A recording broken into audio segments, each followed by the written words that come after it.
જય શ્રી કૃષ્ણ, જય માતાજી। 365 દિવસના બ્લોગ સિરીઝનો આ છે 95મો બ્લોગ। મેં તો મારું રૂટીન કામ પતાવ્યું અને ચા નાસ્તો પણ પતાવી દીધો અને પછી મજૂર ગયા દુકાને, એટલે હું તો વળગી પડી મારા કામે।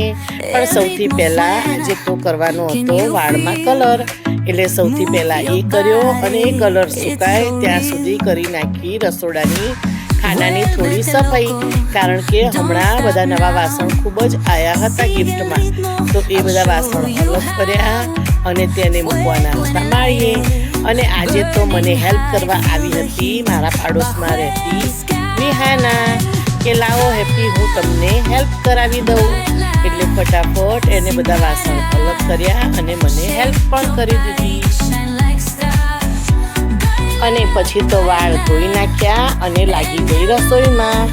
આજે તો જમવામાં બનાવવાનું હતું બેસન બટાકાનું શાક, જેમ કે રાજસ્થાનનું પ્રખ્યાત ગટ્ટા બટાકાનું શાક, એટલે ફટાફટ તેની તૈયારી કરી નાખી અને બીજી બાજુ મૂકી દીધા હતા ભાત। અને પછી ગટ્ટા અને બટાકા બફાઈ ગયા એટલે તેને વઘારી નાખ્યા।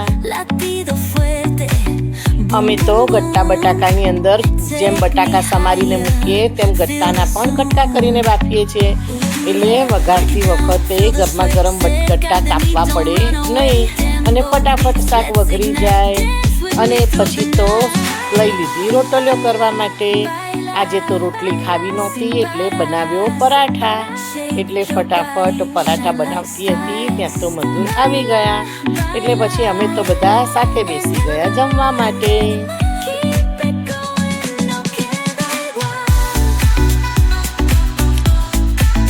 ચાલો મિત્રો મારી સાથે જમવા ગટ્ટા બટાકાનું શાક, ભાત, ડુંગળી કેરીનું કચુંબર, છાશ અને પરોઠા અને કાકડીનું કચુંબર।